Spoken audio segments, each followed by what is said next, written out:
We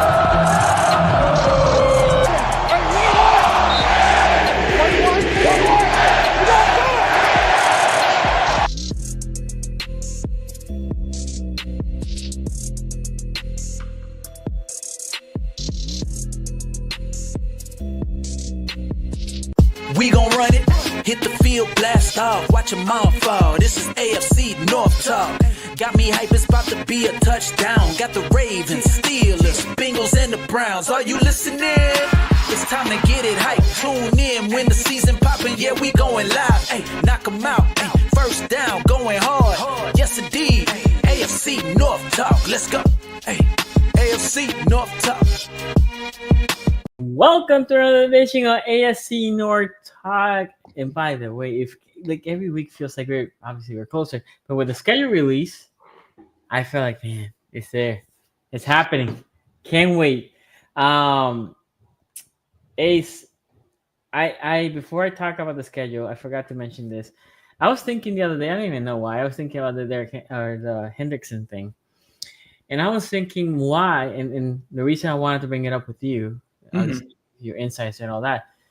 Has there been talks? I forgot there was a player once that did this type of deal, which was, okay, we cannot come in an agreement for a long-term deal. I think Hendrickson's deal currently is like 21 mil or something like that.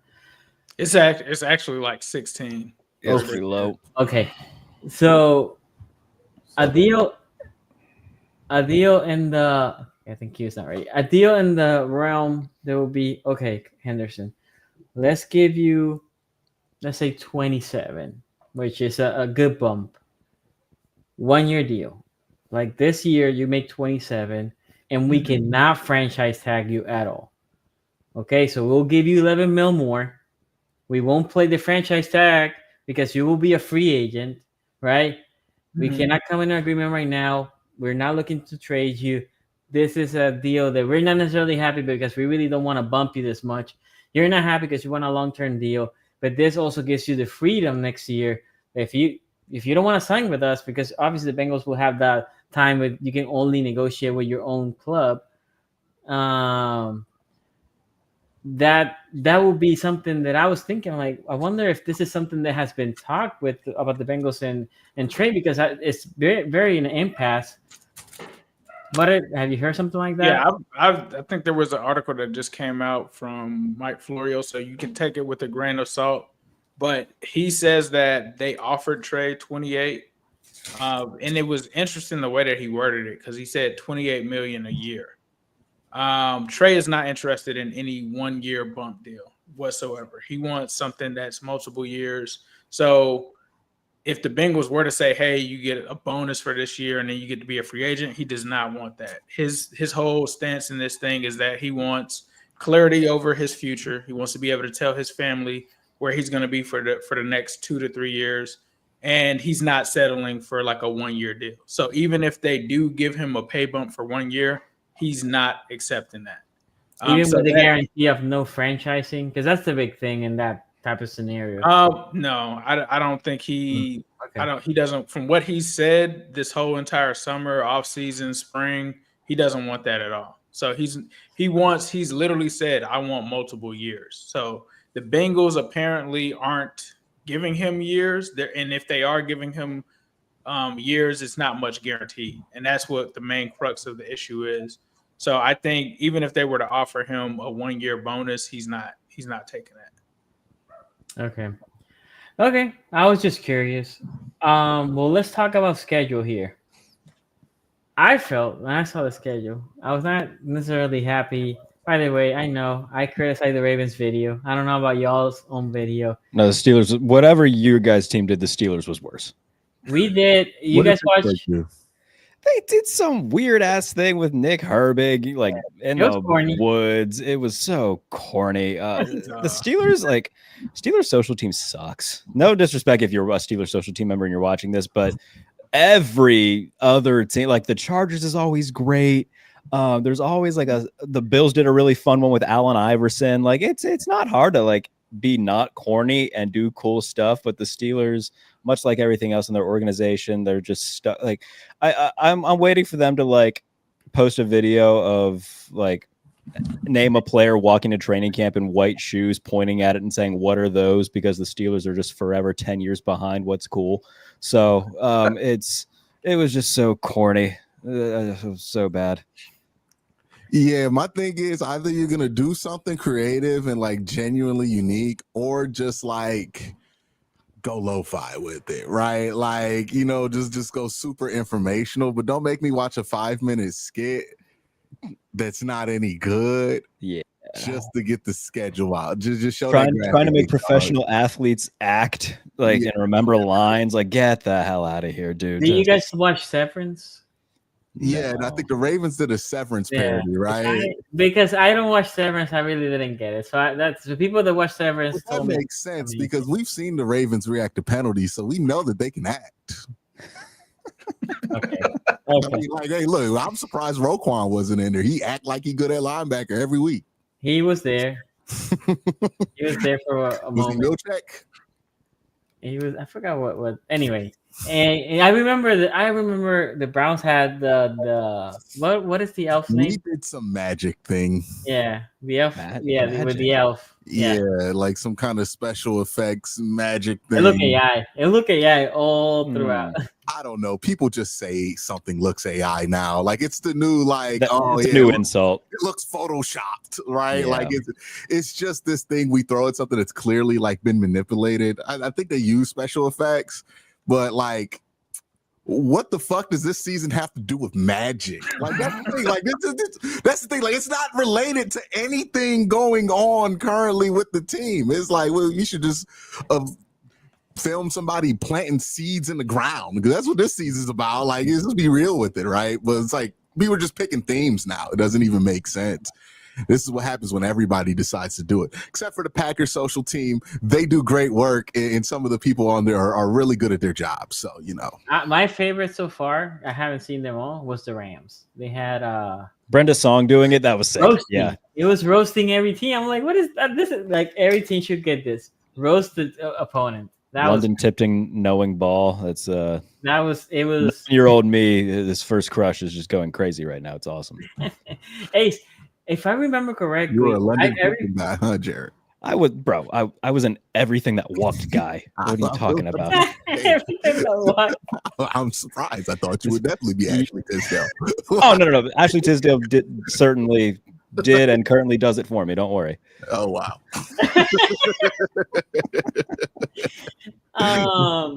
But Ace, I remember having Joe Burrow shooting a basketball. Was that and then like nothing else happened. That's what I remember. And then like the schedule. Joe Burrow did like the intro. It was like one of those things where they act like they didn't know the camera was on, and then they had different players coming through. It just, to me, they should have had more players coming through actually talking about the schedule, because a lot of it didn't have anything to do with the schedule except Jamar Chase saying, hey, you know, we play the Steelers on Thursday Night Football, and then that was like it. So I heard that there was like little things in like the credits and stuff, but to me, they dropped the ball in terms of the schedule release. When I was done with it, I was just like, what was that? The Bengals release video screened we got $50 in 2 hours to make this thing happen. Like that looked like the class project you dropped when you forgot about that shit. And you forgot there was a video element. So you just like, let me just turn this camera on and do what I wrote on paper. So for me, the most clear, even though you didn't really necessarily like the Browns. The Browns one I follow. I was able to follow. Oh, disappointing week 1, disappointing week 2. Like at least there was a trajectory of your opponent, because the Ravens were all over. Right now, again, if you like Severance, you probably love it. It's stupid elf, and the elf was weird. Weird. I feel like I have to explain why the elf is a thing, and if people are like, "Oh, it doesn't make any sense. Why do the Browns have an elf?" I'm like, they're trying to make it happen. It was like the logo in the 40s. They put it back. Is it still the midfield logo? Because they put it back a few years ago. Right? Yeah, we've had it as the midfield logo. I think you had convinced that is the problem. Just the stripe. Just the stripe. I get it. We have heritage and all of that shit, but just the stripe. The helmet stripe is the logo of the Cleveland Browns. Nothing else. Oh, I always liked the football with like the letter B in the stripe on it. I thought that was good. That was a good one. Didn't they put the new dog logo last year? Then people voted Keep for. trying to freshen it up. You're the Browns. Like you have no logo. Your whole thing is like, hey man, generic, right? Like just no logos, just football, right? Just roll with that. So I'm trying to jazz it up, right? You know, with the fancy little elf mascot. Then we got a dog mascot. The dog should just be the mascot. That makes sense. People go, oh yeah, that makes sense. Brown's dog. Okay. The elf, it's like, hey man, well in the 40s we had this thing, and then they voted on it, and they called it Brownie the elf, and it's like it's stupid. You know, I'm pretty sure the Packers got some stupid mascot from the 40s nobody gives a fuck about anymore that they just let go. At some point, we should just let it go. But yeah, that's my rant about the elf. They keep trying to make it a thing. It's not going to be a thing. It's never going to be a thing. Okay. Well, with that, let's talk about schedule. Let's talk here Steelers first. Oh, lovely. I think we always every year we talk We're about, just like, all right, here's the schedule. Win. Just keeps going. 17 wins in a row. When I saw this here, Schedule feels like the classic Steelers. Oh my God, they're better than we expected by the time we get to like week 10, and then the gradual disappointment. Like, how many weeks do you need, Jared, till you legitimately believe it's going to be different than last year? Because I think it got you like week 12 was when you're like, oh shit. This past year when they beat Washington, they were like 10-3. It was like, okay, you know, maybe they can win a playoff game and maybe make a little bit of a run. And then they fucked off and didn't win the rest of the year. They just violently reminded you. Yeah, it was very abrupt after that. It was like, God damn, all right. With this though, like I think, by the way, I did like a mock schedule because that's, you know, a new content thing. This time of year before the schedule, what? I did predict that they would play the Jets week 1, so I'm going to give myself a pat on the back there. Rodgers. Yeah. Well, Rodgers and Fields. It's a double. The NFL loves themselves a revenge narrative, and when they saw, oh man, Aaron Rodgers and Justin Fields playing their old teams will do it week 1, they about soiled themselves. They were so excited. So it'll be. I think that's going to be the Iron Eagle JJ Watt game, which that's fine. Iron Eagle rules, so that'll be fun. I think they'll win that game. Doing game coverage now. Yeah, because Charles Davis is going to become the new lead commentator for college football. Okay, well, no, I don't know if I like that, but yeah, that's good. I don't know either. I like JJ Watt. Don't know how I feel about him as a commentator. We'll find out soon enough. Davis in college football. That's more the thing that I'm like, I thought Charles Davis is. I think that's a good replacement for Gary Danielson. It's Charles Davis is a good one to replace, but I guess since you're not having the SEC on CBS anymore, right, you can change shit. Yeah, and I think that him and Iron Eagle are just really good together, so it'll just take some adjusting to get used to. But it took some adjusting to get used to Iron Eagle without Dan Fouts. So we'll never get rid of him. He's going to go right from fucking Madden to college football 26. Oh, I didn't think of that. That's good. Yeah. I think they'll win the first 2 games. I think they'll beat the Jets. I think they'll beat the Seahawks. They've lost 8 of their last 9 against New England. They haven't won in New England since 2008. I'm not going to pick them to beat the Patriots. I picked the Patriots to be a playoff team this year. So I think they're going to lose to the Patriots. I think they're going to beat the Vikings. I am one of those people who apparently I think I'm going against the grain when it comes to the Vikings. I think Kevin O'Connell rules, but are we sure that JJ McCarthy is going to be any good? I think that plays a big factor. So I think they'll start off 3-1. Yeah. Early bye coming back from Ireland. I'm not crazy about an early bye like that. But you know, it is what it is. Come back against Cleveland. I think they'll split with Cleveland like they seem to do a lot in recent years. So you can pick and choose which one you think they'll win. Well, I just would like to throw this one in here. When you play Cleveland and Pittsburgh, we're coming off of our London trip. Oh, yeah, that's right. So I'm going to predict we get fucking smacked. So, all right, they'll probably win the home game against Cleveland and then lose on the road against Cleveland. That's fine. I can roll with that. Last 6 years. Lose to Cincinnati. So that puts we're 4-2 then at that point. This is in 4-2 so far. 4-2. Lose to Green Bay 4-3. I think they'll beat the Colts 5-3. At the Chargers. The Chargers are such a weird team because Harbaugh wants to play like it's 1974 and just run. So like I think that they can beat them. They beat them last year.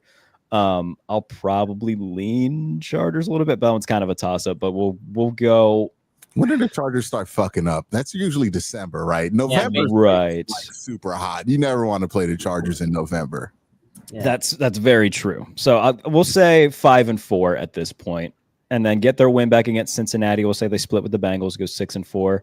I'll say they lose to the Bears. I think that the Bears are one of those weird teams that I think they're going to be hovering around 8 wins. I think that the offense will be too much of a pain in the butt for this outdated defense to deal with.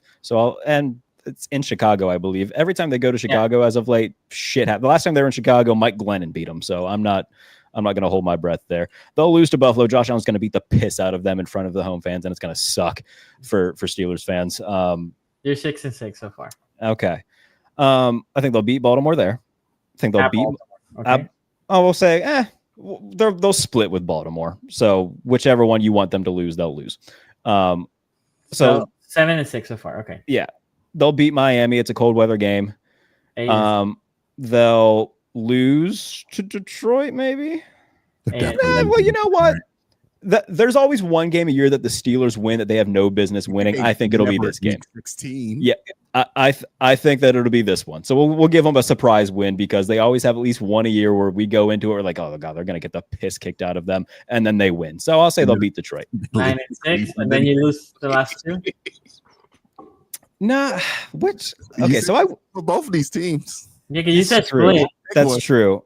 Well, here's the thing. When I went through and did my game-by-game picks, I think in my game-by-game picks, I gave them the win over Chicago. Maybe I did a flip-flop. I picked them to go 10-7 and make the playoffs. So maybe I'm just going back and forth here, but my guess is minimum 9, like it always is. I think at the absolute most is 11, like it seems to be every year.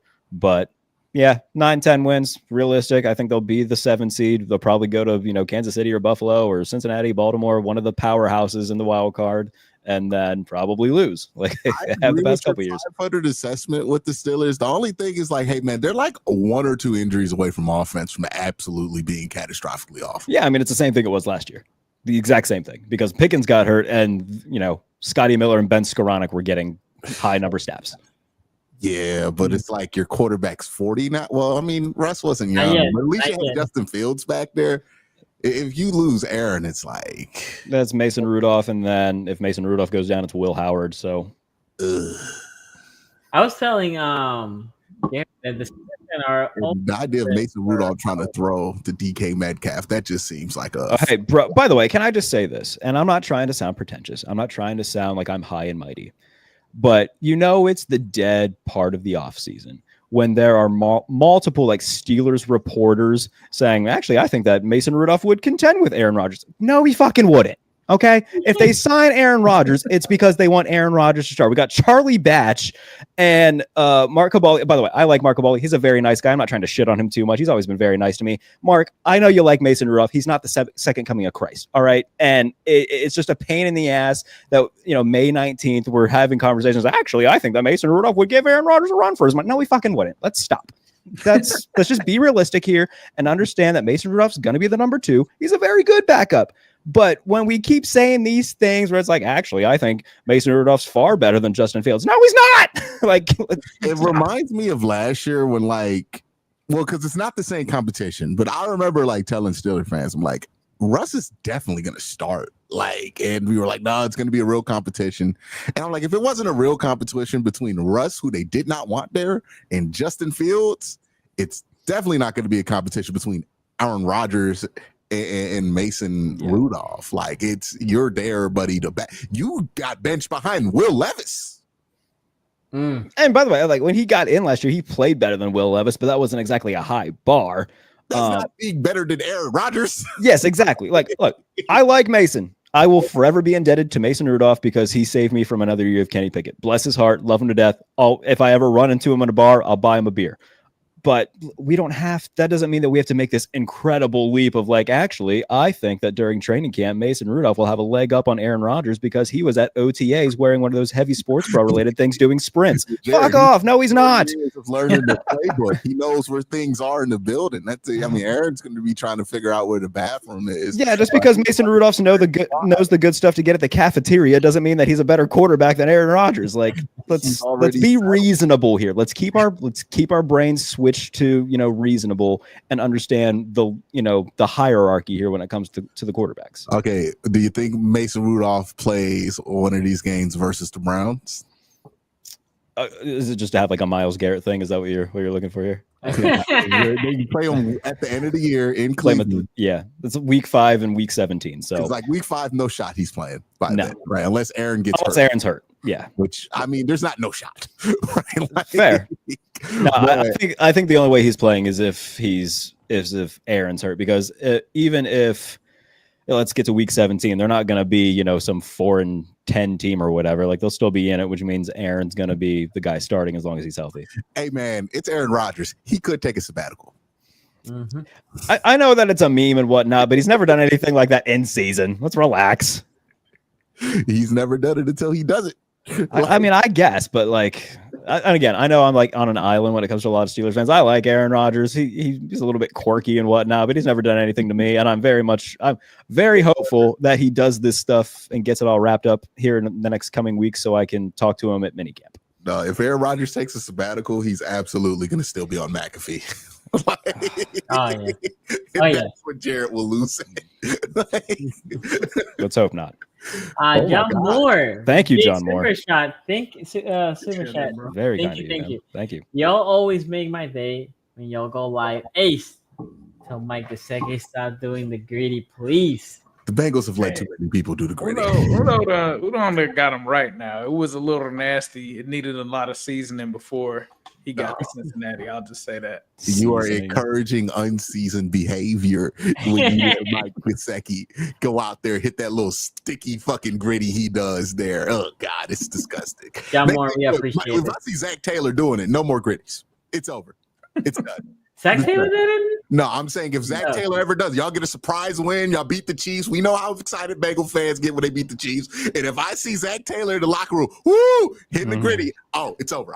I want you to lose every game after that. Yeah, I mean, I love Mike Gesicki, as you can see. The allegiances. Shout out Penn State, but yeah, it's just enough of that shit. Nobody who graduates from Penn State should ever hit the gritty. I'm just gonna put that one out there. Saquon can. I don't know. I've never seen Saquon do it. I don't want to see Saquon hit the gritty. I don't want to see Saquon. He don't seem like. I've never seen Saquon dance. I haven't either. Dance? Yeah. Okay, I'm just saying. I gotta say that run against the Rams where he's like slapping his helmet before he's in the end zone. That gets me ready. Gets me hyped. Swag, right? Yeah, he can do that. Yeah, he could jump over somebody, but he not Odell, right? Like you got to go to certain schools to acquire that kind of swagger, and this is not going to happen at Happy Valley. LSU is one of those schools where you go to get the end zone dance swagger celebration package at LSU, right? You get out of there with Dion and them. Yeah, you probably got the full celebration package. You came out of Colorado, right? But I don't want to see you celebrating. You went to Oklahoma State, Jalen. Okay, like nah. That's a non-celebration school. Ace, do you have any thoughts on the Steelers' schedule? Yeah, I think the Steelers get 10 wins here. I think looking at the schedule and looking at the opponents that they have, Steelers are always going to make it hard for, like Jared said, young quarterbacks, J.J. McCarthy. I mean, historically, we know what their record is against young quarterbacks. I think the only team that's going to give them issues are going to be teams with, elite tier quarterbacks. So I've got them actually going 10-7 as well. I don't see the Steelers really struggling like that just based off of the way that the infrastructure is set up. That fast start that they can get off to, I mean, that's a pretty easy. I think they can go 3-1, maybe possibly 4-0, depending on how things go with J.J. McCarthy through that stretch. So I've got them winning 10 wins this season. I got them at 9. I actually think they go 4-0 starting. I think it's later. When they in that stretch with the Bengals, Green Bay, Los Angeles, Bengals again, I think, and do you know what? It all depends what the Bengals are this year too, right? I just think the Bengals are a little bit better than the Steelers, so I'm not expecting. I know the division is tough because even the Browns, right? But I think, if anything, I'm expecting the Bengals to come with a vengeance. That would be kind of my theme here. What losses do you have for the Steelers? What losses do you have for the Steelers? Because you say you got them with 8 losses. Yes, I have 2 Bengals, 2 Ravens. That's 4. If the Ravens sweep the Steelers, I will serve a punishment on the show. That's not happening, Sonny. You guys It happened last year. Wait. They didn't sweep them last year. Well, They beat them twice. They didn't sweep them. That's right. You guys always go back and forth, man. So I think we sweep him. I think the Bengals sweep him. I think they lose to Buffalo 5. I think they lose to the Lions 6. I think they lose to the Chargers 7. And I'm missing one. What was the other one that I checked? I'm missing one. Oh, Green Bay. Green Bay, yeah. That'll be 8. You think the Dolphins? No. They beat the Dolphins.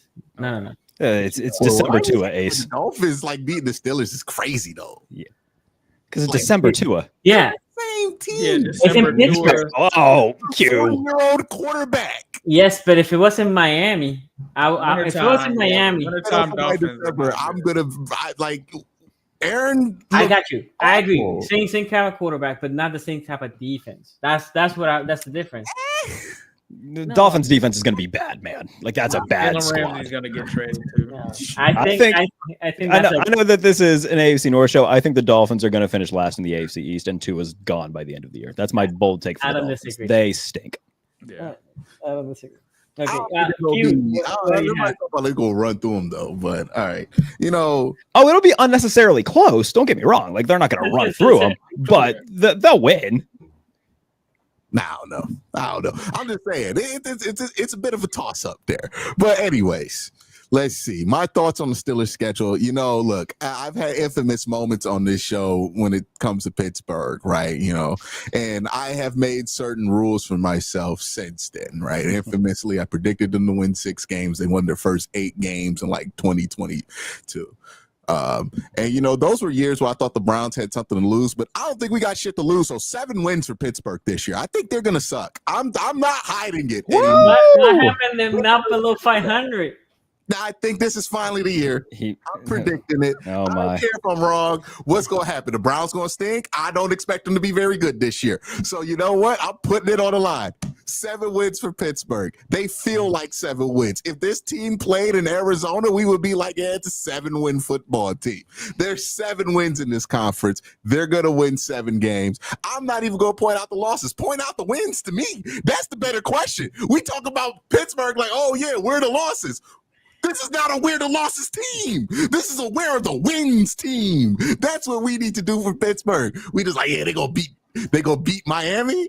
Maybe they stink too. Like they're not gonna be that good either. TJ Watt's performance has dropped off significantly the last 2 years. That's a valid point. Yeah, Cam Hayward's only getting older, which is really the anchor of that defense. Minka Fitzpatrick, they can't figure out where the fuck to put him to make him his most effective. This is not the old Steelers. They relied a lot on like Peyton Wilson in coverage right now. And then on the other side, you watch your mouth when you talk about Peyton Wilson. He got no knees, Jared. He Can't tell what you don't have.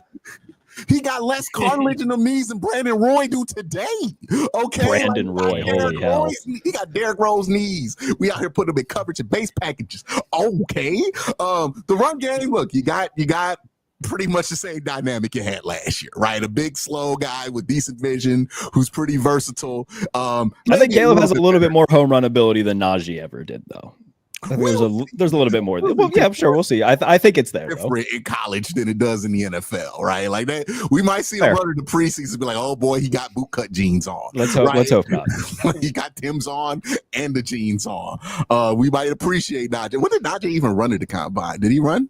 Oh, that's a good question. Here, I'll keep going on your rant. I'll look up both their 40 times. Well, anyways, this Steelers offense is basically the same, except for they got older at wide receiver. DK Metcalf, if he gets injured, what the fuck's going to happen, right, to this wide receiver room? I don't know. But do they even have Van Jefferson anymore? No, they replaced him with Robert Woods. Yeah, low-key, Van Jefferson was really important for the Steelers last year.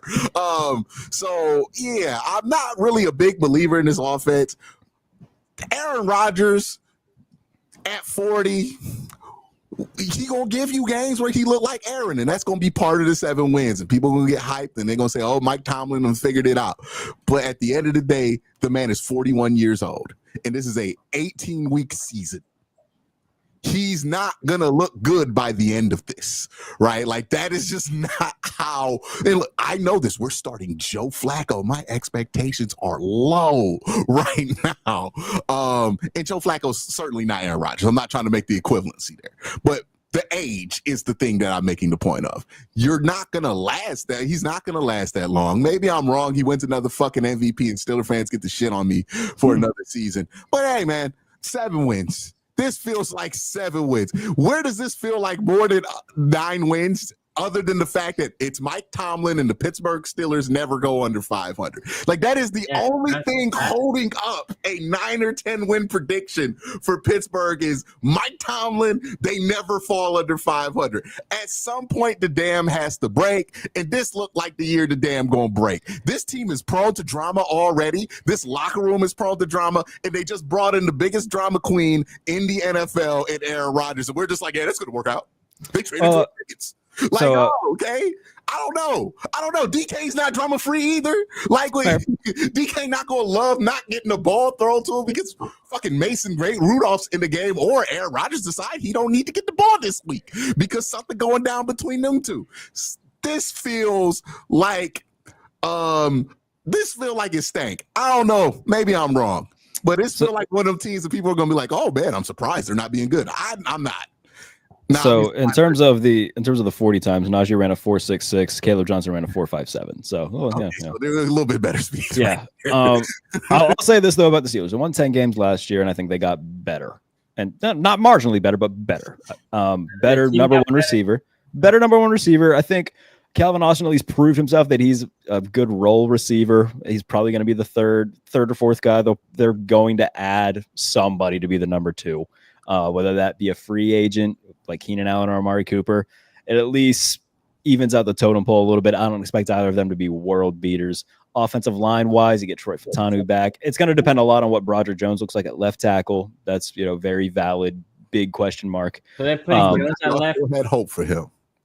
Yeah, I mean, they drafted him to be a left tackle. They're moving him to left tackle. But the other kid also was at left tackle, right? Sorry to interrupt. Fautanu played all over the offensive line. So they slotted him at right tackle last year. That's where he played before he got hurt. So he's going to be the right tackle. And then offensively, I think secondary-wise, they're a little bit better. They bring in Darius Slay to be the 2, Brandon Echols to be kind of a depth piece who can compete for nickel. Beanie Bishop's still there, and I think in a more reserve role, that'll serve him well. Deshaun Elliott, Minkah Fitzpatrick, they've got the usual suspects. The defense will be fine at worst, good at to great on the best days, but it's still going to be, in my opinion, this is just going to be another Steelers season where they probably win 9 or 10 games, but that's the absolute ceiling. My only thing with the Steelers defense is they've had streaks of good play the last couple of years, but they have not been a consistently good defense for the entire year. Oh, no. You're absolutely right. Yeah, and that it feels like that streak of good defense gets smaller and smaller every year. And that's my concern is like at some point this feels like these guys are just getting older. I think they rely on them too much. They're not as good as the Steelers want them to be as far as how to structure the team. And then like what happens if the offense, like let's say DK don't fit or Aaron Rodgers looks like a fucking 42-year-old, right? And this offense sputters even more than it has in the past. Maybe a couple of years ago this defense was able to kind of sustain that, but I don't know if that's really the case anymore with the Pittsburgh Steelers defense. Like they are really holding a lot of shit together on vibes right now. And I just don't know if the vibes are that strong with this unit that, has been slowly been showing its rust year over year, despite having a good record. And look, credit to Mike Tomlin and the Pittsburgh Steelers and the people in that locker room for being able to do that, all the drama that we talk about. I just think eventually, dog, like one of these years, you're going to have to just go under 500. Yeah, no, and it's similar to like Popovich and the Spurs, right? Like they had such a long streak of being great and always winning at least a minimum of a number of games until they don't. So I won't be shocked if they only go 7-10. If anything, I won't mind it because that'll be easier to get a quarterback. Be a bad year to go. Like I might be wishing myself into my own downfall here, right? Because that gets me one step closer. Gets me one step closer to Drew Aller, and you know what? I can live with that. It's gonna be so fucking annoying, man. Like it's gonna all the Big Ben stories we were gonna bring up every time he plays Cleveland. Did you know he used to cheer for Cleveland and Big Ben did? And Ben's record. I'm like, God damn, how we talking about Ben again? Oh man, I'm gonna be so annoyed if you get Drew Aller. Drew Aller would be great. I mean, Lenora Seller seems to be a lot of people's draft crush right now, so we'll see. Oh, you haven't found out about the new one, Mr. Francisco Mendoza. Oh no, don't worry. I see JP and Corey talking about it. I see it. Yeah, on the street. I talked to JP the other day. He said quarterback 1. I'm like, damn. Yeah. Francisco Mendoza, where's he from? Cuba. Well, his people are from Cuba. No, that's cool. Yeah, I heard people calling him Fidel Castro, and I needed to tell people, dude, that's incredible. You might not want to play like that because if he's Cuban and from America, that's not something they're gonna joke about. No.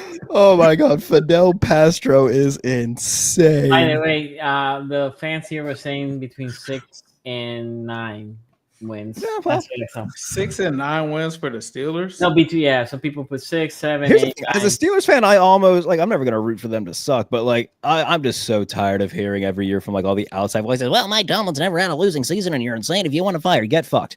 I wouldn't mind if I would. At this point, I wouldn't mind. That's being for them if they just went single-digit wins this year, just straight up. It would. They have been trying to hang on to. Oh, we're just this close. We just need to make, and that drives them to trade a second-round pick for DK Metcalf, right?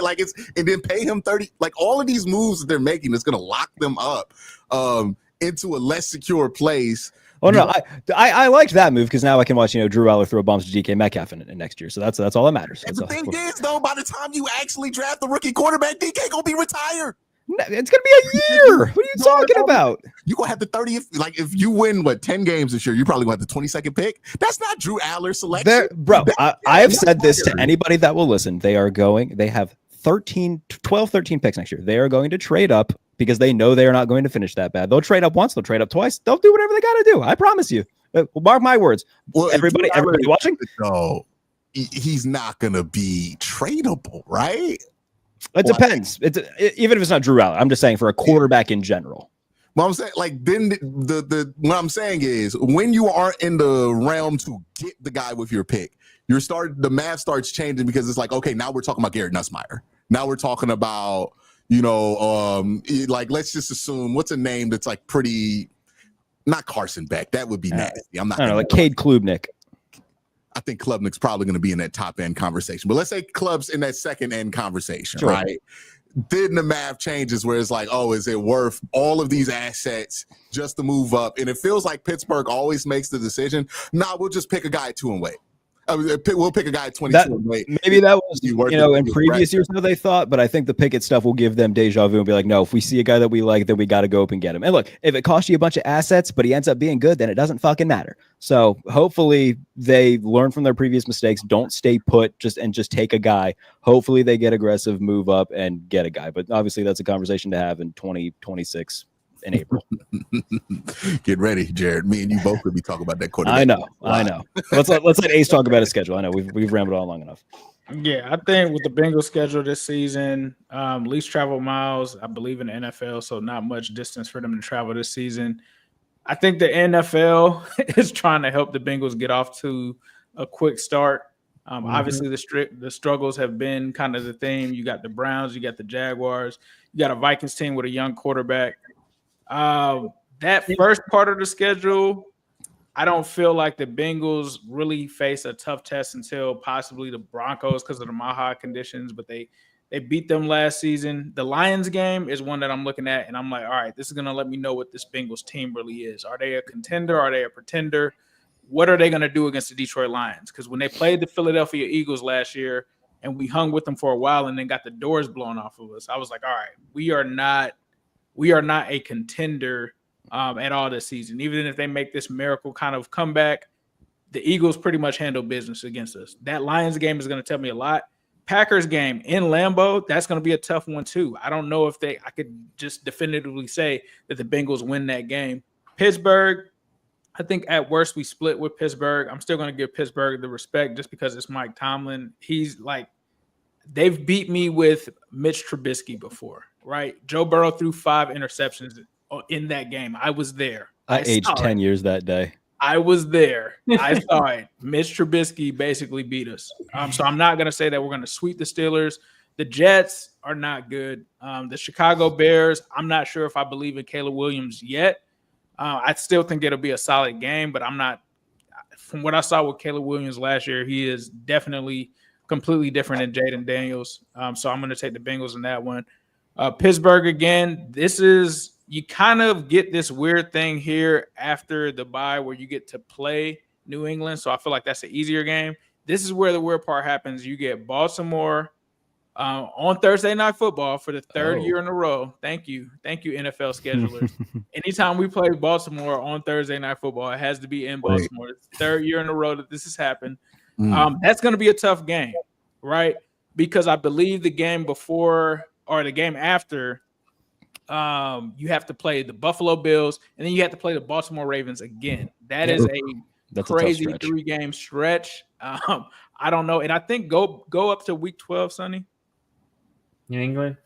Okay, it's just a regular Sunday 1:00 game. All right, and then as we move on, that one is going to be a tough one because that's going to be first time we played the Bills since Buffalo, and it's going to be in Buffalo. Excited for that game. It's going to be Joe Burrow versus Josh Allen. I think this row of games right here is going to have a lot to do with the AFC seeding here. AFC North, AFC in general, because a lot of these teams play each other. Sonny, you guys play Buffalo week 1. Yep. So this will be an important stretch, I feel like, as it stands right now. Now, when we move on to week 16, you got Miami Dolphins. I'm not buying the Miami Dolphins this season. That is a great finish to the schedule. Yeah, it's not bad. Like, you got a pretty decent finish there. You got the Arizona Cardinals. I'm not sleeping on Kyler Murray, but it's hard for me to say that we can't beat Kyler Murray at home, possibly, given the circumstances. And then you got Cleveland again. I think that this is a situation where whoever we play week 1 versus Cleveland, the quarterback is going to be different by week 18. So who knows what it is at that point. I don't think that this is a competing year for Cleveland. I think Cleveland is in a rebuilding mode. They might not even play their starters in that game. So I think the way that this stacks up for the Bengals is you're looking at 11 to 12 wins this season. Potential to return back to the playoffs after a 2-year hangover. But we'll see what they are this season. Like, they don't have any excuses with how the season ends and how the season begins. You think they start 4-0, Ace? I don't know if they go 4-0. Dude, A team that notoriously gets off to a slow start. I have more respect for the Jaguars. Are a sneaky team there. Like, I'm not saying that I think that they could. That's your home opener.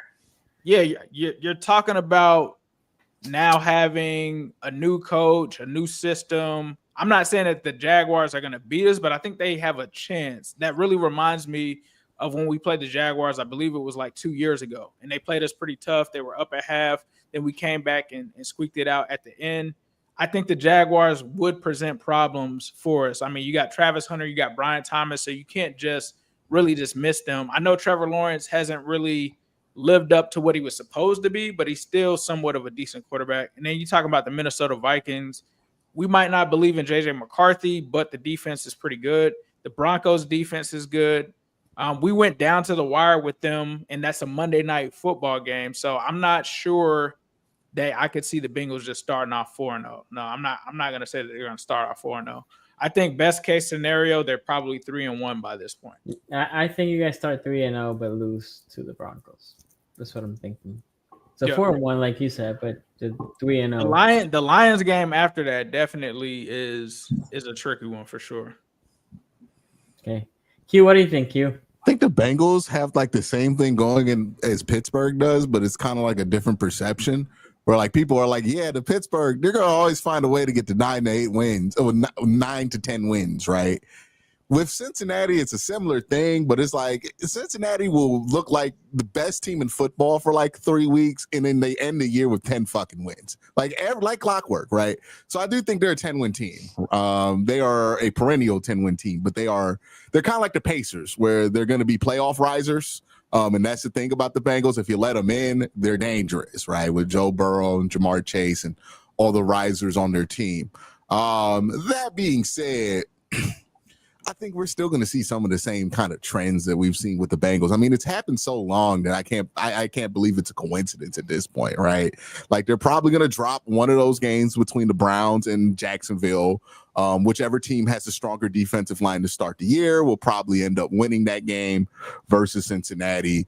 And, you know, Detroit, I mean, not Detroit, but Minnesota, Denver, and Detroit. That's a pretty tough stretch. Those are 3 playoff teams in a row. Then you're playing Green Bay as well. And then you're coming back on a short week and then getting the Pittsburgh Steelers. I wouldn't be surprised with a slow start here for Cincinnati, right? I think weeks 2 through 7 are a lot tougher than you want because, like, even if you're playing Pittsburgh on a short week earlier in the season. So maybe Aaron Rodgers still looks like Aaron Rodgers at that point, right? My concerns with Pittsburgh are later in the season with them. So yeah, I think somehow the Bengals are going to find their way to about 10 wins here. They're going to look like a team that might underperform and miss the playoffs at some point. And then at other points, they're going to be like, oh my God, this is going to be the 1 seed. They're going to go on a run here at the end of the season. And then we're going to end the year and be like, oh yeah, the Bengals are 10-7 and they are the 5 seed. They're going to get like fucking, who's going to, what, is it the Jaguars? That's what everybody has winning the AFC South this year? I mean, I still think most people have the Texans winning. Texans, yeah, I would say Texans. The Texans? Yeah, okay. I'd like for the Jaguars to win it. Like, they don't have a line though. The Texans line scares me. Yeah, but here's the thing, man. Like, they didn't have one last year. They sucked last year. Yeah. I will say this though about the Chicago Bears game. Caleb Williams wasn't as bad as people make it out to be. Caleb was like fine. He had a perfectly fine rookie year. It was pretty good. Yeah, it's just Jaden Daniels happened, right? Yeah. And it's important to remember what Jaden Daniels like 3 years older than Caleb Williams, right? So like came into the league a little bit more mature, a little bit more ready to kind of take this league by storm. I wouldn't sleep on, if you got the Bears on your schedule this year, like if he gets it together and starts getting an offensive coordinator who actually like trusts his style of play, then I think they could be one of the surprise teams that we're looking at in the NFC. And I'm going to give the Commanders the Texans curse this year. That's the team where I'm like, everybody's hyping up, think it's going to be good. And I'm like, they're going to take a step back. Okay. So you said 10 wins, Ace said 11, right? Ace? Or 12? 11 or 12. Okay, and then Jarrett? Yeah, I did game-by-game predictions, and I think that the Bengals are going to win the AFC North and go 12-5. That was my prediction there. They never gotten over 11? Yeah, the 1 year that they won the division. 3 years? No, they didn't get 12 that year, did they? No, I think they only got 11 that year. Oh, really? Yeah. The Super Bowl year, I think they won 10 or 11. Because I remember somebody making this point, and they're like, the Bengals have not been like an 11-win team that often. I was surprised by it, but 2022. They never what the record said. 2022, I remember that. They got 12 wins. Got 12 in 2022. Okay. I think 2021 though. I think it was 10. 10. Yeah. Yeah. Okay. Well, there you go. Yeah, they'll get to 10. Yeah. I have them at 11, by the way. Sorry, Jared. Sorry, go ahead. Well, we've never since division realignment in 2001. No team has won the division 3 years in a row. Ravens have won it the last 2. And if come the Browns. Oh, here we go. That's going to be historic. That's never happened before. It's the first time for everything. So we'll see, but I do think that defensively, man, they got to get. It would be hard for them to be worse. We'll see what Al Golden can do in year 1. But I mean, I hear you. Like looking at their depth chart, man, like there's not a whole lot there to love. And it looks like their strategy for winning is going to be pretty similar to last year. As long as they can, go better than 4-4 in games that they score above 30, then I think that they'll win some games. They seem like the perfect team to have some issues early in the season, and people are going to write articles saying it's about the Trey Hendrickson and how they do the contract shit and all this other stuff. And then, like, by the time week 18 rolls around, they'll get their shit together and be like, "Oh, Joe Burrow is amazing," right? Like it'll be one of those things where I think some of the drama will be kind of highlighted early on, right? And they might not come out that 7-game stretch with the nice record, but they'll figure it the fuck out, right? Yeah. Like that's the thing with Joe; he'll get to 10. If they somehow miss the playoffs again, though, I mean, Zach's got to go, right? Like you can't. Oh, for sure. I think if they get off to a slow start, similar to last year, Zach's gone. Because this is the last year of the contract, right, Ace? Yeah. Did they bring I don't think it's the last year of Zach Taylor's contract. No. But I think if this were a situation where Zach gets off to a slow start, he'd be out of there. Is it Al Golden? You think he steps up? Like, did they get anybody in you feel comfortable with that can like take the reins. Honestly, that was a problem last year. I wouldn't like it. They would probably go with Darren Simmons. He's been there since Marvin Lewis was there. He's always been like the assistant head coach, even though he's a special teams guy. I think he would be the interim coach for the rest of the season because the Bengals, like their organization, the ownership, they only deal with people that they trust and have long-term relationships with. So it would probably be somebody like him. By the way, next year is Zach Taylor's last year under contract. We have a screenshot here. Tyrone here said, "Shout out to the AFC North channel. We appreciate the enthusiasm." Q. Always trying to bring it, you know. Okay, so I think 11 win. I think the Bengals are going to be very competitive. I mean, competitive is a disrespectful word in my opinion. My prediction comes with the built-in caveat that if Trey Hendrickson isn't there, I have the right to change it. But oh yeah, this is a way too early prediction for all of us. Yeah. So I'm really hoping that they get something done. Caveat for mine. I don't even care if Trey's there. They're going to win 10 games. That's your ceiling. No, I'm not their ceiling. It's just like that's just where their stasis is. They are like they're Schrodinger's 10-win team. They are the 10-win team. They're going to get 10 wins no matter how they get there. They're going to get there. Even if they surprise you. They're like if Joe Burrow gets hurt for 3 fucking games, they're going to win 10 games. Yeah. Joe Burrow got hurt how many games? Did they win like 9?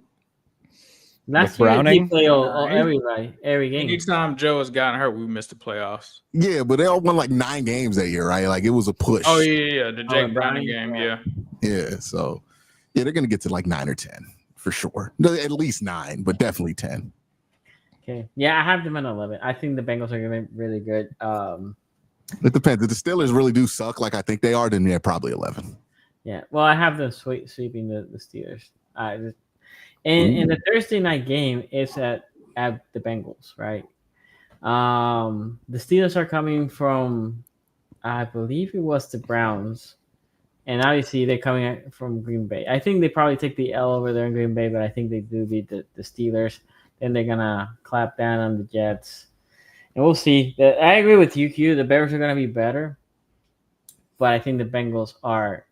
See, it's the thing with the Bengals. This is my problem with the Bengals every year. Let's put the defense aside. The problem that I have with the Bengals is I feel like the O-line is gonna be better than how they play, how they end up playing, right? And then I look at their firepower, right?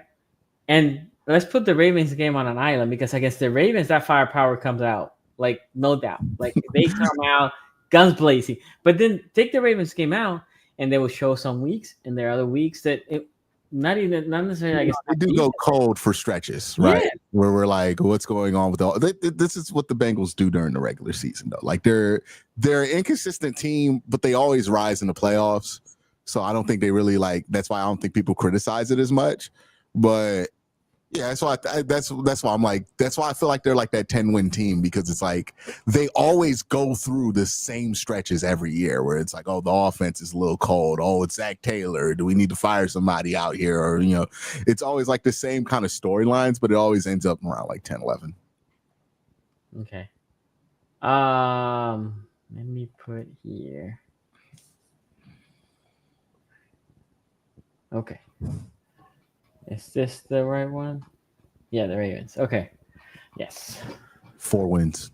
4 wins.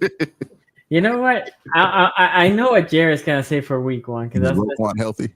That's the favorite team for Jared. Oh, Buffalo. I actually think so. Well, I mean, it's not the playoffs, Jared. So Baltimore does have a shot. I think the Ravens. Valid argument. I think the Ravens beat the Buffalo Bills week 1. I think the Ravens go 3-0 and then lose to Kansas City. Like I actually think the Ravens and the Bengals by week 4 are in the same place. 3-0. The Ravens will do some shit like win either all 4 of these games and have everybody believe that they're just this is their year, or like do something weird like win 3 of these 4 games, but the one fucking game they lose is like Cleveland. I mean, Cleveland always plays us tough. Like they give us they go 4-1 to start the year, and everyone's like, Baltimore's the best team in football, and then like they slowly come back to earth after that. So that first quarter, although now it's not a quarter because it's 17 games, I think the Ravens go 4-1. Then makes yeah, This is a Yeah. hell of a schedule, though. Like, Yeah, holy no, yeah. whoa. You just Chiefs, said they're going Lions? 4-1 Holy hell. through this stretch. Lions, Chiefs, Texans, Rams, back to oh my Yeah, god. no, the A Ravens whole schedule bunch is of hard. I playoff did not teams, see the buddy. Ravens You're just schedule. saying they're going to dominate at and Buffalo run through too. all of them. At Yeah, Buffalo to start the year yeah, too. I That At is Buffalo. God. we gotta beat them. What's Detroit Lions, Monday Buffalo's night. never the same team they are at the end of the season at the beginning, Yes. for good or bad. Right. They never are. I mean, Kansas City's usually pretty good though early in the year. Well, I have us losing to you guys Kansas never City. beat the Chiefs? Yeah, we have, but I have us. We mostly Well, lose. Lamar's beaten them one time. Whoa. You think you're gonna beat Joe Flacco in Baltimore? Hey, Whoa. I'm not saying that we're beating the Cleveland Browns, but I'm saying we're beating the Cleveland Browns. To be honest, if we lose to the Cleveland Browns, I'll be upset. But at the same time, Cleveland Browns, Steelers, and the Bengals always are hard games for Baltimore. Even when the team has been really good and the other team hasn't. Right. I love that you're like paying like deference to that, but you're like, nah, we're definitely gonna beat the Detroit. But the Detroit. So we match up well against Detroit. We have matched well against Detroit. yeah. When we have played them. So that's why in the Jared Goff and all these guys, we have the times that we played them, we matched well with them. On the other side, we do not match well against Kansas City. We very hard for Baltimore to beat Kansas City. That's why I said 3-1 to that stretch. I think, but with Buffalo, I don't think in the regular season we had lost to Buffalo. Yes, in the playoff, but I think in the regular season. There was one game where they were winning 17-3 in Baltimore, and then they blew it and lost 20-17. It was 2022, I think. Okay, well, there you go. We lost one. Don't worry, I'm an endless knowledge of random Josh Allen trivia. So if you ever need anything, just I actually think in here. Remember that one time Josh Allen lost to the Browns? Damn, really? Which time?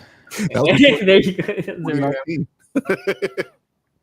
Young Josh Allen. Yeah. People thought was like definitely worse than Baker Mayfield. I think in the case of Houston doesn't match well with the Ravens, and it's in Baltimore.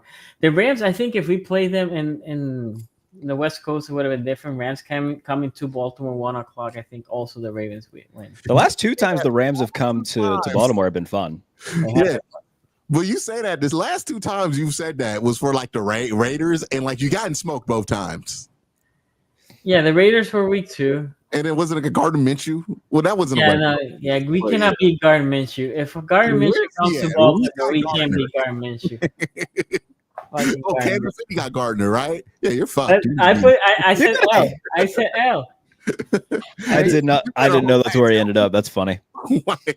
We cannot beat Gardner Minshew. Doesn't matter. Gardner Minshew gets a ring, dog. I don't know. I think that's it for the league. Like that's over. It's over with, right? If we're talking about Super Bowl champion Gardner Minshew. Hey.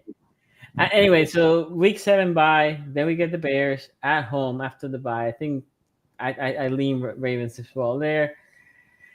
2 road teams here. Miami. I don't know what to make with Miami. Dude, Miami's going to beat like at least 3 of us now. No, well, I was going to say I don't know what to make of Miami, especially in Miami. Hey, this could be a Zach Wilson game. Oh, did you lose this one? Thursday night in Miami. Yeah.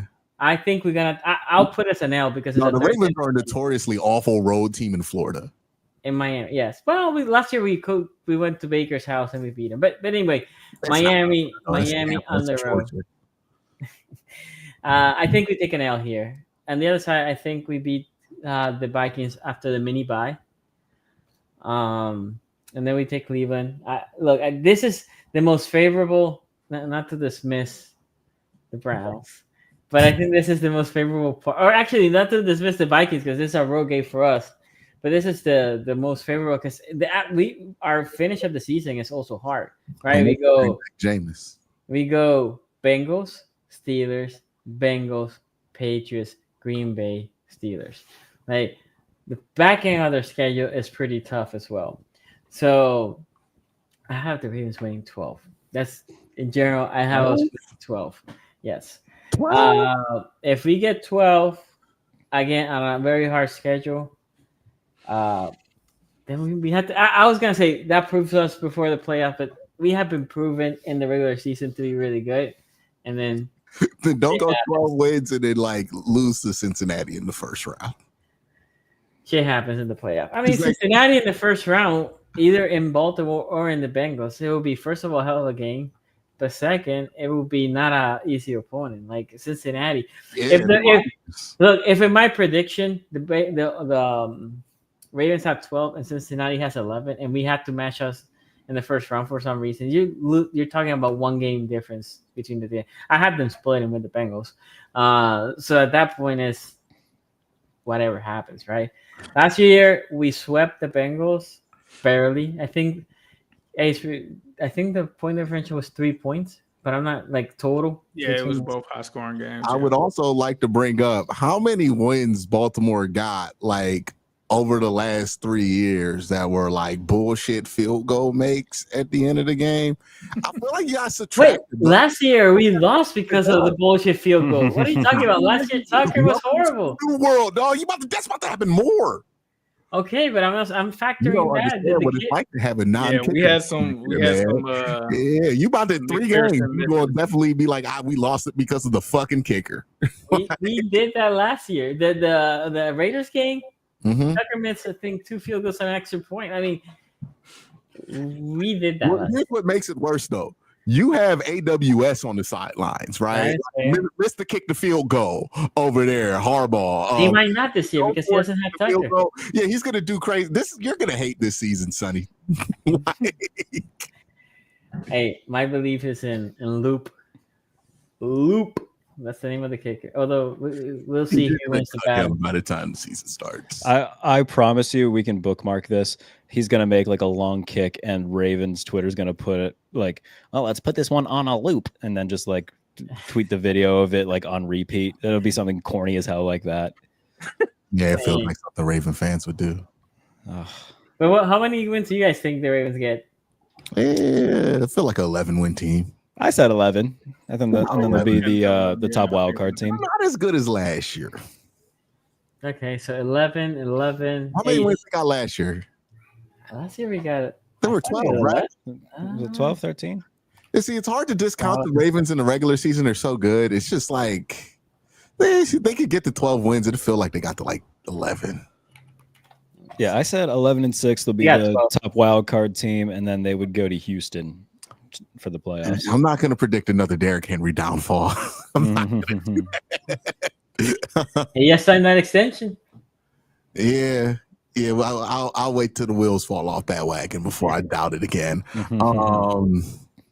Yeah, I feel like 11. I think 10 can win the division this year. I'm gonna be honest. I think it's gonna. I don't think that. I think it's gonna be a sluggish year for the division. I don't think any of these teams are gonna really look that great. The Baltimore Ravens are coming off the back-to-back playoff disappointments. At some point, that's gonna affect their enthusiasm to get through the regular season. Baltimore, you gotta be like, this shit don't really fucking matter at all. But we crushed. So think about this. We crushed, all of us. And the NFC North postseason is extra demoralizing.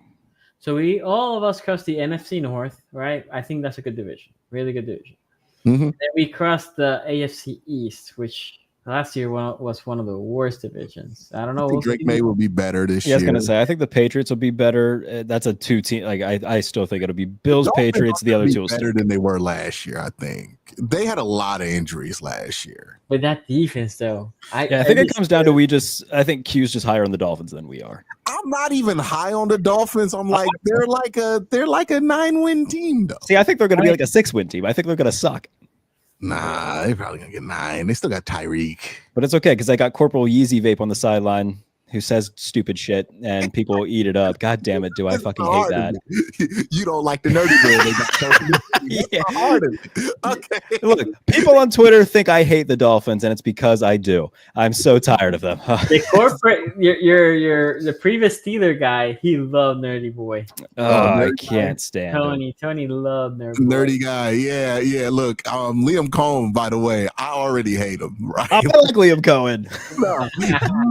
I hope he loses every game. I like Liam Cohen. Everybody made fun of that in their schedule release videos. They had the Jags on their schedule. I Yeah, didn't see this clearly. Oh. I don't know. I have a pretty good like instinct to know when I'm like, hey, that coach is gonna fucking suck, right? Because I've seen enough of them. And that was the one where I'm like, oh, this ain't gonna work. Like, this is over with. That guy stinks. What Like, was it that he did? He did something shady that the well, no, I don't have any problems with what he did to Tampa No, Bay. he got extra money. Good for him. Got more money from Jacksonville to jump to Jacksonville to take the head coaching job. I just think we need to evaluate whether this dude was that damn good at his job. Like, he only was there for 1 year, and yeah, he got a lot out of Baker Mayfield, but like also he throwing to like fucking Mike Evans and Chris Godwin. But Well, now he's got Brian Thomas and Travis Hunter to play with. yeah, I mean, Brian Thomas is like that, and I think Travis Hunter would be really, really good. But Trevor Lawrence, we're still waiting. We're still waiting. I'm a Trevor Lawrence truther, so I think I think it'll be okay. He is the worst undoubted #1 overall pick in recent memory. There hasn't been a ton of undoubted ones. I guess every year by the time the draft comes, it's pretty undoubted. now this is my hot I'm take. not talking like Cam Ward. Everybody knew that was like we're talking about. You should lose this year to get this guy. No, Yeah. Oh, okay. I got you. There was Caleb Williams. There's like Andrew Luck. Andrew Luck I think that's really the only three. was like that. Well, Jared Goff was kind of like that. There was no doubt he was going to go #1 overall. It was like, I don't know. I think it was more of a debate with who was going to go one, Goff or Wentz. I thought that was a very real debate. The debate though than we remember. If you go through like the general big boards, Jared was like always 1, 1, 1, 2, 2, 2, and then Carson on some boards was like 15. Right, like there was a lot of. Remember, he came out of North Dakota State. He would be That's fair. Yes, guy. There was not a consensus on him being a #1 pick, but Jared was like the quintessential one. I think like if you look at all the like undoubted #1 pick guys, especially like if you consider you got Andrew Luck level hype, and then you look at the output for Trevor Lawrence. At some point, I feel like people just have to admit the guy's just inconsistent. He was inconsistent at Clemson at times, and now he's showing that same level of inconsistency. I get it's Jacksonville and he's been put in some shit situations, but there have been multiple times where we're like, oh, Jared has enough. I mean, not Jared, my bad. Trevor has enough, right? Trevor's gonna figure it out this year, and then we're waiting till the season comes, and then we're like, Trevor didn't fucking figure it out, or he looked like he figured it out for like 6 weeks. And then what the fuck happened these last 4 weeks? And it's like, I think that's just kind of what the Trevor Lawrence experience is. He is in that Jay Cutler class, right? The Baker Mayfield class of guys. So yeah, we'll see what Liam does with them. But maybe Liam earns his money here. But also in the AFC, you can live with Baker Mayfield in the NFC, but in the AFC, it's a little bit different, man. It's the worst quarterback in the AFC that's going to make the playoffs is probably like what? Herbert. I don't think the Chargers are making the playoffs. I think the Chargers are the most overhyped team, and they might not make the playoffs. Yeah. I don't know. I'm not a big believer in Trevor Lawrence. I've always been a little bit of a doubter, but yeah, the last 2 years, that is the same argument you just made as how I feel about Caleb Williams. I was gonna say it's the next Andrew 1 Luck. year. Trevor's already in his second contract. No, but I agree. The hype of what Caleb Williams was is he was supposed to be like Andrew Luck on steroids. It's undeniable. I am a Caleb Williams trooper, so down there. I'm with you, Ace. I feel like I actually feel about both like the same. I think Williams will be like Trevor Lawrence. I think he's inconsistent. That's my thing. I think he's very inconsistent. I actually remember watching him coming out of USC that last year. I was like, I don't see the hype. Cliff Kingsbury, you bastard. I was like, I don't see the hype. Cliff. Look, nobody had these questions when Cliff wasn't there. Cliff shows up the 1 year and then he just ruins them. Oh, I hate him. Hey, look at Jaden Daniels. Oh, this Jaden Daniels bullshit. Oh, I hate him. Can't keep getting away with this. That Commanders fans are going to unfortunately because they had that play against Detroit where it was just a screen pass where Terry took it to the house and he ran that bullshit all year long and it never did that. But now that it happened once, he's just going to keep doing it. It's so annoying. Dark side of like the Cliff Kingsbury experience, right? Like, or somebody's going to hire him to be a coach again. We're just going to go through this over and over and over. Do we think? Oh, you think Cliff's going to get another head coaching job? I don't know if he'll get another head coaching job. He might, but he's young though. He deserved the first one he got. Like this time, you could legit, let's like say if he has another good year with Jaden Daniels, he's earned it. If the guy from the Patriots, McDaniels, he got it. Josh McDaniels will not get another head coaching job. No, I'm saying he got it after the disaster he did in Denver. That's fair. Right? So, Yeah, but he had the Belichick Riz, right? Like it was a little bit different. But yeah, if he like puts together 2 solid seasons with a young quarterback, everybody's gonna forget everything that happened with him throughout his career and be like, "Well, Pat Mahomes do," right? Yeah. And they just do the same shit that we've always done, and we're gonna be back at square one. All of my propaganda reset on Cliff Kingsbury, and I gotta start all over again. So I hope yeah, I that don't know if Jared knows about your propaganda and your hatred, but you will learn, Jared. it's a part of the community. What do you mean? Like, By the way, Jared, when we were talking about the Steelers, there was about 3 seasons ago, but the 3 of us said, okay, we cannot predict the Steelers going below 500 anymore. This cannot be a thing because every time I predicted a 4-game record one year, and then they won like 12, I don't know, something like that. So we were like, no, we can't do this anymore. And so Q, which was the one that introduced the rule, he put the rule in motion, and he broke it. yeah, you know what? Just like Steve Jobs, you know, there are rules that exist, and then you got to break those rules to make the iPhone. And today I made the brave choice to break the rule and predict the Steelers to win 7 games. And honestly, feel like I should have went to 6. But I'm giving them the Mike Tomlin bump. That gets you 7. You know, 7 wins there.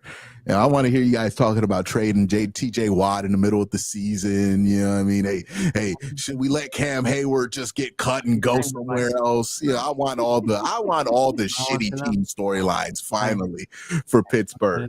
Hey, look, it'll backfire on me. This will get them their next quarterback. And, you know, I'll live with it. As long as I get 4 solid weeks of like, oh, the Steelers fucking garbage. Should they fire Mike Tomlin? I want to see Stephen A. Smith have to defend not firing Mike Tomlin on First Take. That's what I'm trying to see. And I want to see him fight for his life for the first time ever in that subject. Okay, so now we're gonna go with the Browns. I hope George Pickens just breaks the roof off too. He gets like 50. It just looks like a bad move. And you guys just live one of these seasons the Browns have had so many times. I just hope. Feel my pain. Okay. So the Browns is a weird spot here, Q. Pro Bowler. Because I know you said that they're gonna start with Joe Flacco. Yeah. I argue, this is just me arguing, but they should go with both rookies, right? Whoever wins the job should be a rookie, and Flacco's there to mentor. And if that rookie sucks at some point, put the next rookie.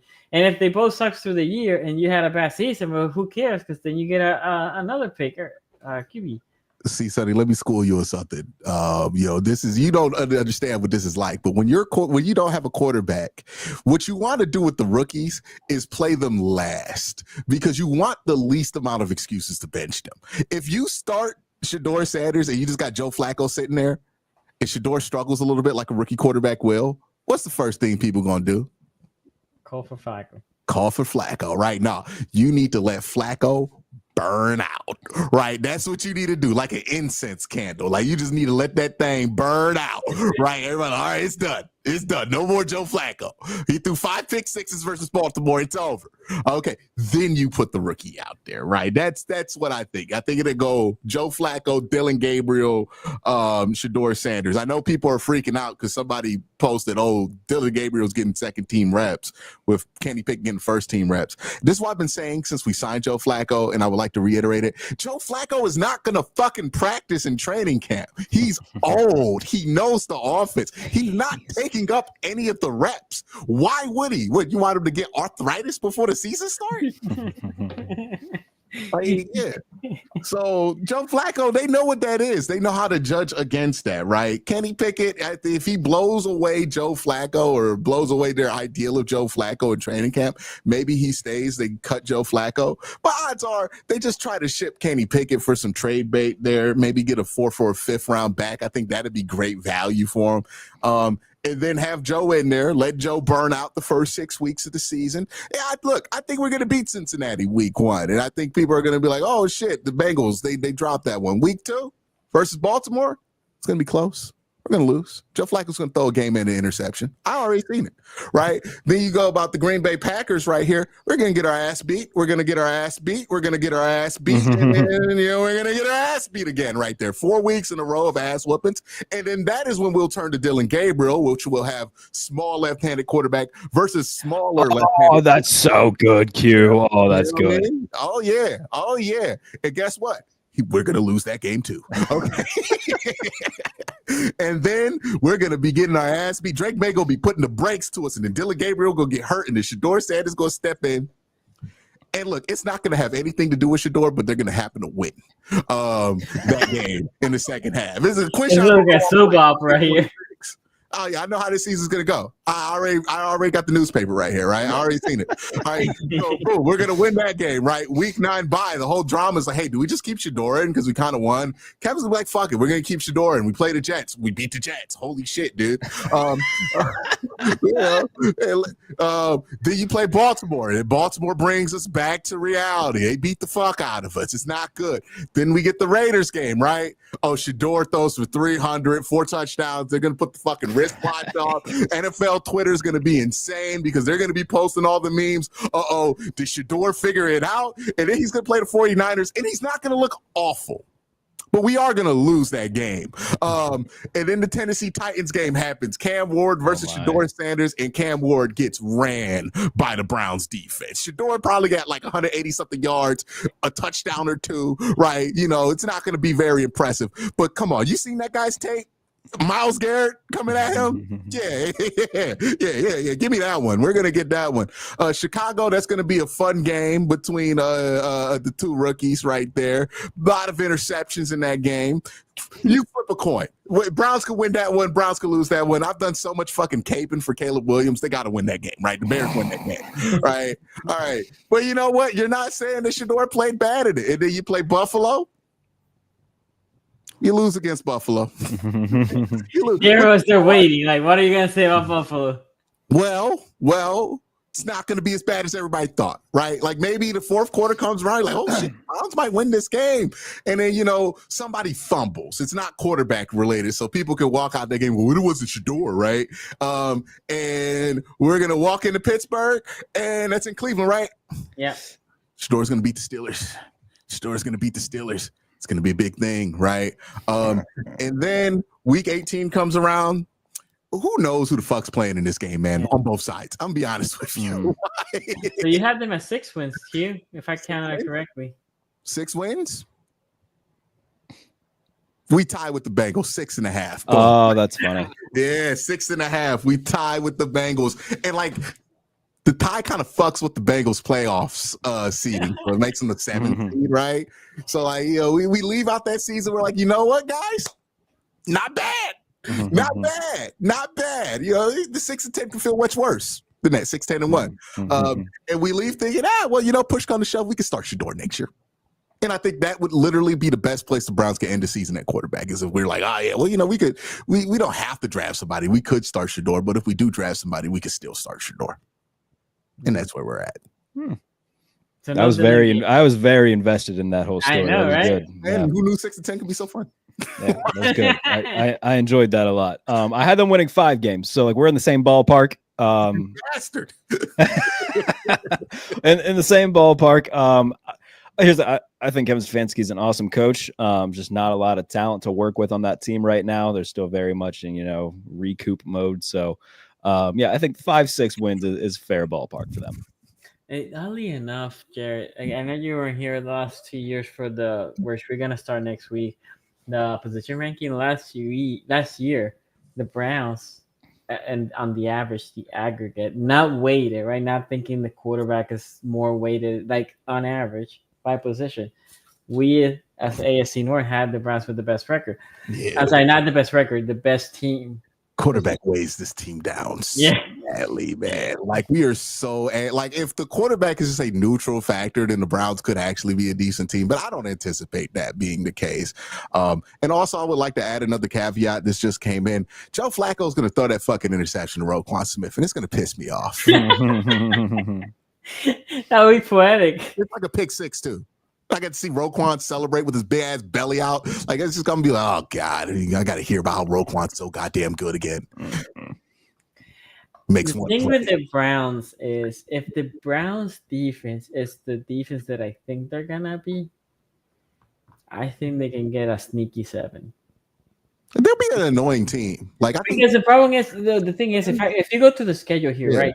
You go to the what is JJ McCarthy gonna do against the Browns if they're coming with pressure, instant pressure throughout, right? I can see them beating Minnesota. Same thing with Tua. Tua with pressure. I can see them. I'm not even saying blowing them out. It's because the Miles Garrett might have quarterback- 9 sacks in that game alone. Yeah, and my point is because the defense is gonna be so by suffocating. the way, Dylan Gabriel going to be elite scout team quarterback that week. Like, could you get a better scout team quarterback? That's quite literally a clone. That's great. The Patriots, we'll see what that O line is. That's the question with me and the Patriots. We'll see what that O line can be. But the Browns D line could present a challenge, and then the Jets again, they know how to play fields. The Raiders, you telling me that the Raiders? Hey, Geno Smith two-pieced us up the last time we played him. Like, I don't know, but that O line over there. no. The thing with Geno is he's better when he's pressured. Okay. The San Francisco 49ers O-line sucks, but the rest of the team is pretty good. So, but Tennessee, as Q said, the Bears with Caleb Williams hanging up, like holding up the ball forever. Williams Like- might die. That's my point. So I can see them get a sneaky 7. I can see them go with 4. But the thing is that D-line, if that front 7 is, especially the front 4, is what we think it could be or we think it is, I can see them going to 7 because any average quarterback with pressure is just gonna take down a notch. And then you want Ward and company to be ready for the pick. Just keep. I want to throw in this other one. We do get to 7 wins with Pittsburgh, both 7-win teams, but I think it's going to be a case of mistaken identity where the Browns are going to be the annoying, really physical 7-win team that just kind of like won as many games as possible. And I think Pittsburgh's going to get the 7 wins in a very unsatisfying way. So you're saying at the end of the year, you're looking at the Browns saying that was 7 win, and I can see them rising. And you're looking at the Steelers saying that's 7 wins. The run game was showing life, and they just don't have the quarterback to consistently move the offense ahead of the sticks. And then maybe, we fucking luck into, our Joe Burrow being like the number whatever pick. I was gonna say that's fine because if that's the case and like some of the Steelers draft in front of the Browns and take a quarterback, then hey, No. that would be hilarious. You still The have thing a is- better record. Like, Okay. Yeah. We still pick ahead of you. Actually, we pick right ahead of you. Well, if they're both 7 wins and the Steelers' string of schedule is harder than the Browns, We trade our pick with somebody who wants to take Drew Aller. remember also the Browns had 2 first-round picks. They had the capital to move. It'd be like Philly. Like Philly takes Drew Aller. Ace, what do you think about the Browns? Yeah, man, this isn't a Browns year where they're trying to compete, man. I think the blueprint is there. They've got the first round pick next year. We saw what they did at the end of this season. Once they realized, like, yeah, dog, it's not worth winning these games at this point. We'll close That's up. gonna happen next season. This is the road to the top 3 pick for them. I think saying wins that I think that they can win. I think there's probably 5 to 6 wins on that schedule, but I don't think that they're going to even take them. I think at a certain point they're going to say we need to get our quarterback of the future. If it's not Shador, which I don't think that they think it is. I mean, I don't think that they would have made the trade if they believe that. I think they're just here to get their quarterback, bro. So this is going to be kind of like the year where I was up there with Andy Dalton, just waiting for the Joe Burrow pick. I think that's what this kind of season is going to be like for them. Okay, so you're thinking like 3 or 4 wins. Yeah, I could see 4 wins. I think they realistically could win 6 wins, but I think they're going to be like, we need to secure this top 3 pick. Let's just make it do what it do. Let's just, fudge these last couple of games. Who cares? Let's go Hey, get our that quarterback. reminds me that there was a rumor on Twitter that the NFL was looking at the lottery system for the draft for the NFL. And I was like, are they going to do this? Because remember, the Wizards, I told you guys that at the end of the year, they were into a lot of games. Sometimes they were winning and they would bench everybody, right? Because they're like, nah, we ain't winning this game. We're trying to hear tank for a flag. Thing is, though, the lottery makes tanking worse because now if you don't make the playoffs, becomes the cutoff for like tanking. Whereas like usually the teams that tank are like, hey, we got a chance to get the like number 3 pick, right? Like it's like 5 teams that nobody gives a fuck about. But once you start doing like the lottery system, now you got teams that are in the play-in being like, hey, should we just lose so we can like get the first pick? Because that's what happened with the Mavericks, right? Well, that's what people think happened with the Mavericks. So that's my whole thing with like the tanking argument. You're just expanding the pool of potential tankers, right? When you do the lottery system. Versus like what the NFL does is like, okay, well, yeah, if you're one of the 5 shittiest teams in the NFL, who cares if you lose more games? Like, what the tanking stuff really only bothers you when you have a team with potential. Yeah, I disagree. And look, the last year's Browns team, they clocked that shit perfectly. They were like, oh yeah, this is what we got. All right, Bailey's that baby. Let's close it out. We still have Zappy? Yeah, we started Zap like 2 games, didn't we? But this year you still have him? No. But that's what Dylan Gabriel for. All right, Dylan, here's your chance. They should do it. You have to lose shot, right? And then like, hey man, Dylan, you want to play out the rest of the season? We did take you in the 3rd round, and it'll probably go how they think it's gonna go. I swear to God, that's what DTR's purpose was for this team. Oh man. Okay. With that, we're gonna conclude here. By the way, guys, everyone, thank you for people that super chat and all that. We're gonna start our rankings next week. So that's always fun. People hate it, people love it. That's always fun. Run through some defensive line rankings right here. We're gonna probably start with the defensive side because I want to give Steelers time for them to see if Aaron Rodgers really comes to Pittsburgh. Well, we hear May 30th, right? That's when he's gonna sign. It'll be near the end of the month if I had to guess. Yeah, I forget what was the specific reason that he had to wait till then. It was personal stuff. I think it was like he didn't want to look like he was skipping out on mandatory. That's the thing reported. It's like, hey, I'm gonna sign with you. I'm gonna do it after all this. That way, it doesn't look like I'm skipping things. So we chose the lesser of 2 evils, basically, where it's the constant will he, won't he, when like behind the scenes they know he will, rather than okay, like we knew he wasn't gonna be here, but now we have to answer all these questions about it.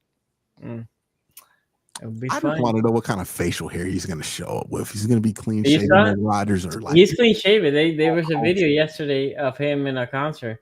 I think he'll grow it out again though. I'd love to see mustache Rodgers. That would be good. That's my personal favorite, Aaron. Mustache with like the curls and everything. That would be good. Maybe just mutton chops. Oh God, not mutton chops. Mutton chops are the worst facial hair. No, just like 2013 CM Punk where he was just fed up. Yeah, I hated when CM Punk came out there with no mustache with fucking mutton chops. Yeah, that's what Aaron Rodgers will do. Elbow.